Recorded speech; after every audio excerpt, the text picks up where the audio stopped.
देवउठनी एकादशी व्रत और इसका महत्व। देवउठनी एकादशी, जिसे देवोत्थान एकादशी या प्रबोधिनी एकादशी के नाम से भी जाना जाता है, हिंदू धर्म में अत्यंत महत्वपूर्ण पर्वों में से एक है। ये कार्तिक शुक्ल पक्ष की एकादशी तिथि को मनाई जाती है। इस दिन भगवान विष्णु 4 महीनों के योग निद्रा से जागते हैं। आषाढ़ शुक्ल एकादशी के दिन जब भगवान विष्णु क्षीर सागर में योग निद्रा में जाते हैं तो उस दिन को देवशयनी एकादशी कहा जाता है, और जब वे 4 महीने बाद कार्तिक शुक्ल एकादशी के दिन जागते हैं तब इस एकादशी को देवउठनी एकादशी कहा जाता है। इस प्रकार ये दिन देवताओं के जागरण का प्रतीक माना जाता है और इसे धार्मिक दृष्टि से अत्यंत शुभ एवं पवित्र माना गया है।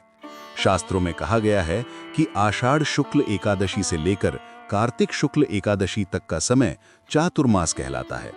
इन 4 महीनों में भगवान विष्णु योग निद्रा में रहते हैं और इसी दौरान सभी शुभ एवं मांगलिक कार्य जैसे विवाह, गृह प्रवेश, मुंडन संस्कार आदि करने का निषेध होता है। जब देवउठनी एकादशी के दिन भगवान विष्णु पुनः जागते हैं तब से ही सभी शुभ कार्यों की पुनः शुरुआत की जाती है। इसीलिए इस एकादशी को मांगलिक कार्यों के आरंभ की प्रतीक तिथि माना गया है। देवउठनी एकादशी का व्रत अत्यंत पुण्यदायी माना गया है। इस दिन प्रातःकाल स्नान करके भगवान विष्णु की पूजा की जाती है। भक्तजन व्रत का संकल्प लेते हैं और पूरे दिन उपवास रखकर भगवान विष्णु की आराधना करते हैं। रात को भगवान विष्णु के भजन कीर्तन और जागरण का आयोजन किया जाता है। इस व्रत का प्रमुख उद्देश्य भगवान विष्णु को प्रसन्न करना और जीवन में धर्म, अर्थ, काम और मोक्ष चारों पुरुषार्थों की प्राप्ति करना है।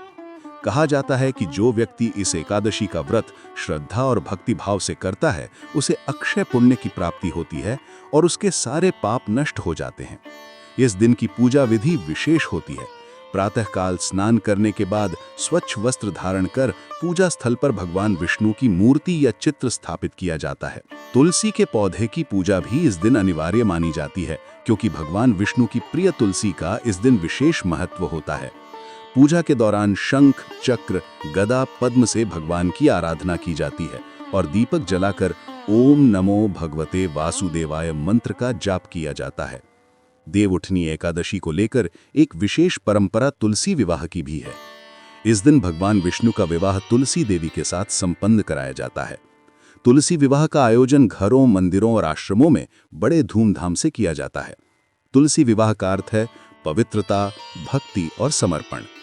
ये विवाह केवल धार्मिक अनुष्ठान नहीं बल्कि प्रतीक है उस दिव्य मिलन का जिसमें आत्मा और परमात्मा एक हो जाते हैं। इसी के साथ ही ये विवाह योग के आरंभ का प्रतीक बन जाता है। इसीलिए देवउठनी एकादशी के बाद विवाह, यज्ञ, गृह प्रवेश और अन्य मांगलिक कार्य आरंभ कर दिए जाते हैं।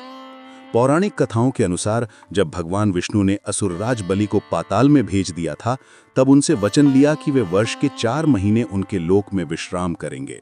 तभी से भगवान विष्णु आषाढ़ शुक्ल एकादशी से कार्तिक शुक्ल एकादशी तक योग निद्रा में रहते हैं। इस अवधि में वर्षा ऋतु आती है और साधु संत यात्राएं रोककर एक स्थान पर रहकर साधना करते हैं।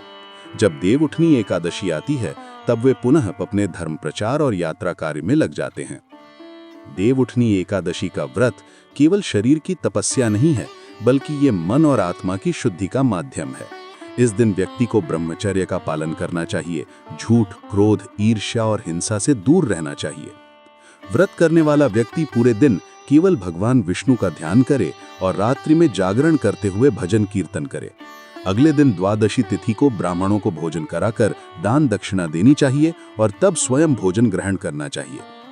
आध्यात्मिक दृष्टि से देवउठनी एकादशी हमें ये संदेश देती है कि जैसे भगवान विष्णु योग निद्रा से जागते हैं वैसे ही मनुष्य को भी अपने अज्ञान और आलस्य की निद्रा से जागकर धर्म के मार्ग पर चलना चाहिए। ये दिन आत्मबोध और पुनर्जागरण का प्रतीक है। जीवन में जब हम भक्ति, सेवा और सत्य के मार्ग पर चलते हैं तभी हमारा जीवन सार्थक होता है। देवउठनी एकादशी हमें ये प्रेरणा देती है कि हम अपने भीतर के अंधकार को दूर करके प्रकाश की ओर बढ़ें। देवउठनी एकादशी का वैज्ञानिक दृष्टिकोण भी उल्लेखनीय है।